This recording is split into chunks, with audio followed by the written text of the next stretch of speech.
What's going on, everybody? Today I want to make a video about the importance of resiliency. I'm out here in Odessa working in the oil field, hauling frac sand, and I was working last night, pulling a load, and I got to thinking, like, do people know how important of a skill? I do believe it is a skill. Do people know how important of a skill that is? How it could really help you get through like tough times. And I mean, if you in that like millennial bracket, you're going through some tough times. Which is okay. Everyone kind of goes through tough times and has their stuff they deal with. And some people deal with it better than others. And I think a large part of that is because of their level of resiliency and their proficiency with that skill. So let's talk about it. The definition, as Webster puts it, is the capacity to withstand or recover quickly from difficulties, toughness. And I think that's a good. I think that's a good definition. I think it leaves a little bit about like kind of what it is and how it develops. My personal take on it is your ability to smooth out events or inputs that fall outside the normal realm of your baseline like life, right? So, of course that baseline is different for everybody. It's normal to me, maybe abnormal to you or whatever, but just do for instance, you wake up, you eat, you go to work, you go to school, you get off, you go to the gym, you go home, you watch some TV, some Netflix, or do whatever, and then you go to sleep, wake up, do it again, right? That's like your normal baseline, right? And you have events that happen that fall outside of that affect you, and it affect your mental wellness, because resiliency is dealing with your mental wellness, your mental health. So, I'll give you two instances, because a lot of people they don't think about the other side. They think about the negative, but they don't think about how the positive events could also lead you to destructive behavior, right? So, me, for instance, right? So when I got into trucking, I worked for companies and stuff like that, and I was doing all right. I was making decent money, whatever. And then I went and got my own truck.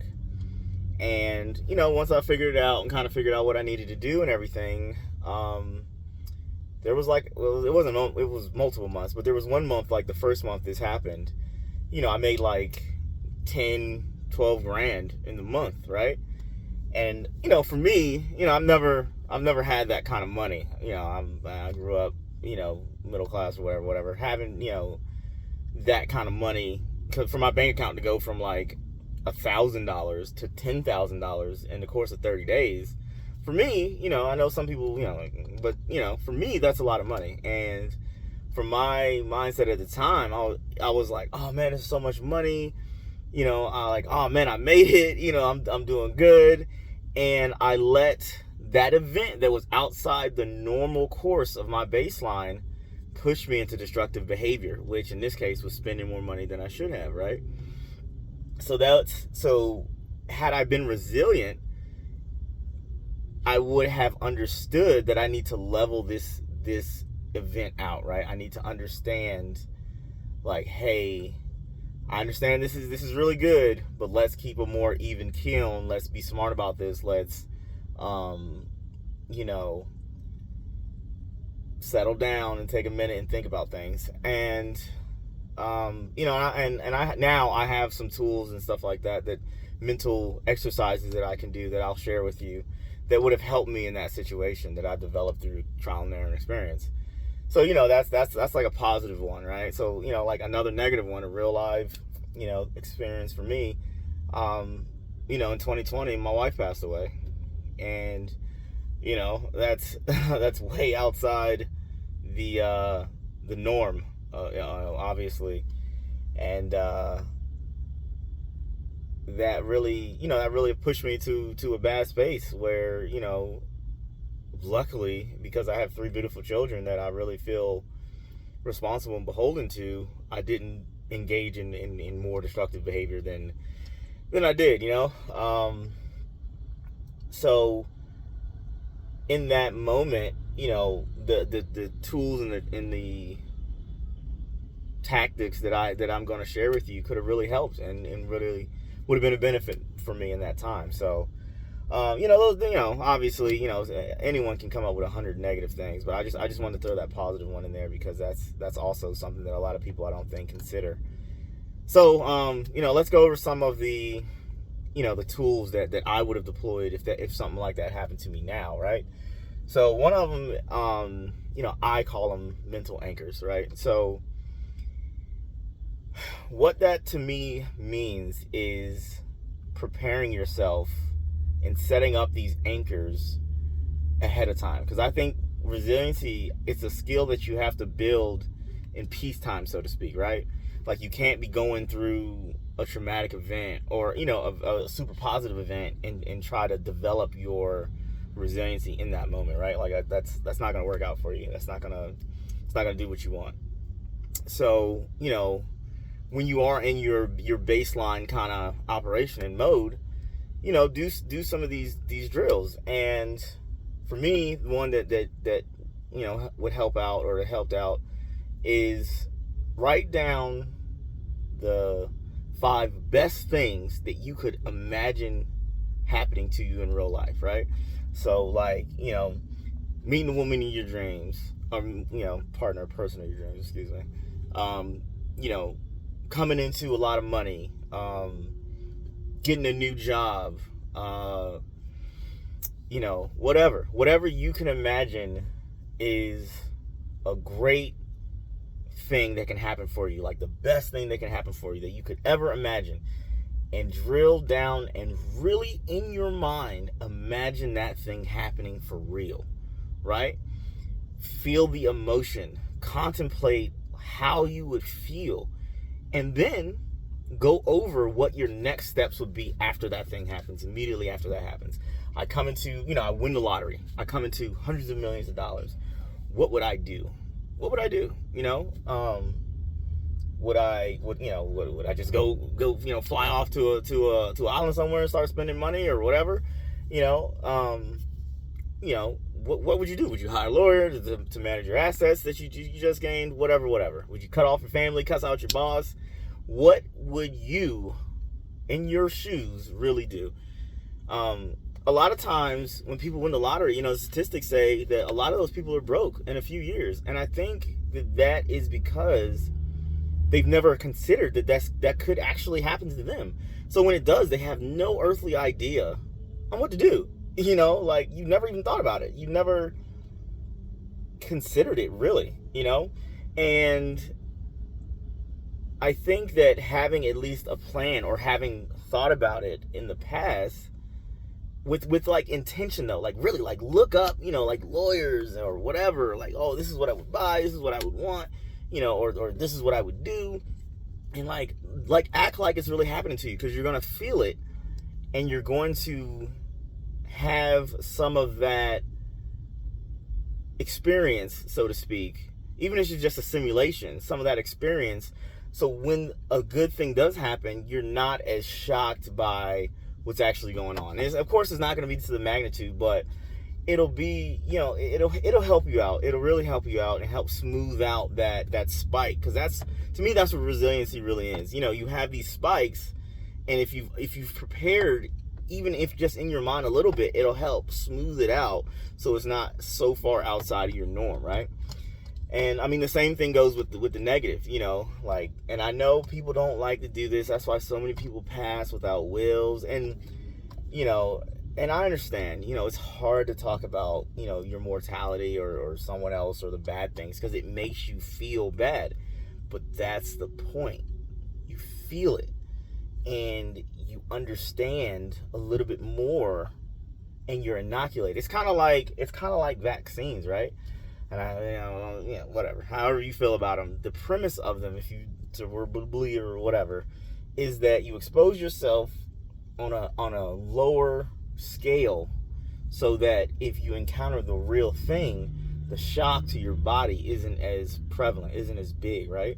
So,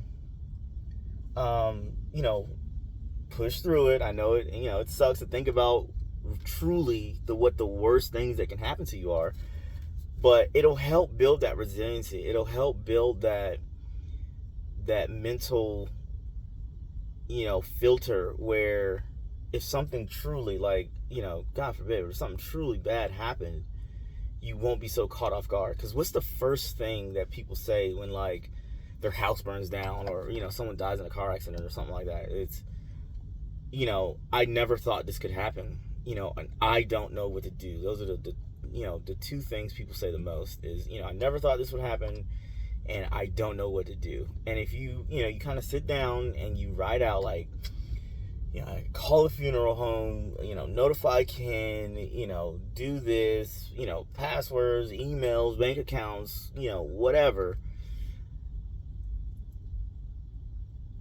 Losing my job, what am I going to do? Whatever it is, whatever bad thing that you can imagine and envision, if you just take a little bit of time and prepare for it, the shock, if it does happen, won't be as bad, and it won't push you as far. Like that, and then having a healthy mental wellness regimen is two of the most important things you can do. And I mean, I can do another video on, like, mental health and the importance of taking time to yourself, and being in a quiet space and really delving within yourself. Because a lot of what people struggle with is looking inward and being real with what's inside you, right? So that's something a lot of people struggle with, but that's also the one thing that'll help you deal with these issues and these these abnormal events. Because I mean, let's face it, man, since COVID, since 2020, it's just been crazy. It's been one crazy event after the other. If it's not, a disease or something like that, or mutations of it coming back, it's, wars or finance, stressing about student loans and trying to buy a house and take care of kids, and, violence from all sides and stuff like that. And it's a stressful time to be a young adult, or just an adult on the planet. But I'm in America, so it's a stressful time, man. And now's the time to kind of double down on those mental health tactics to try and bolster yourself from succumbing, like a lot of people have, man. And this goes out to especially my young men, my young black men. You guys are statistically in danger. So take heed, man. And really, whatever you can do, whether it be hobbies or any activity, or dealing with certain people, or whatever you can do to try and put yourself in a peaceful and balanced state, where it's not too good. Because like going to the club, man, yeah, it's fun in the moment, but it's destructive on the back end too, right? But I mean, you're having fun in the moment, but are you spending too much money? Are you is it dangerous? Blah, blah, blah. All in the sake of having fun. Like, that's one thing. But you also don't want to be at home just drinking yourself into, kidney failure either. So, finding that balance is important. And balance, I'm telling you, like, it's something that we have lost sight of in this country. Balance. We're so polar, and we're so, you're either this or that. Well, generally, the truth or the right thing or the morally correct thing usually lies in the middle. It's not on the one side of the pole or the other. It's not in one group or the other. Usually both have good ideas. That's why people are attracted to those groups. But the ideas need to have some compromise and come together with the opposing side, because they also have good points. So I don't want to divert too much, but find balance, find your peace. That's the best way to truly build your resiliency and to really bolster yourself against these crazy times we're living in, man. So I hope you guys are doing well. I hope you guys are finding your peace, and if you like what you see, subscribe, like, comment. I did my other video on the tools. I ain't even saying that. A lot of people, well, some people watch, but anyway, comment, man. Tell me what you think. I think I'm gonna set up a Patreon. If you feel so obliged, if you like what you see and you wanna buy me a beer about it or whatever, I'll leave that link in the description. No pressure, obviously, but please that's the free stuff. Like and subscribe, and I'll see y'all again, man. I'm gonna try and keep doing these pretty regularly. It's cathartic. It's kind of like a therapy for me, so I enjoy it. I hope you guys enjoy it, and I hope you guys do well with whatever you got, man. All right, bye.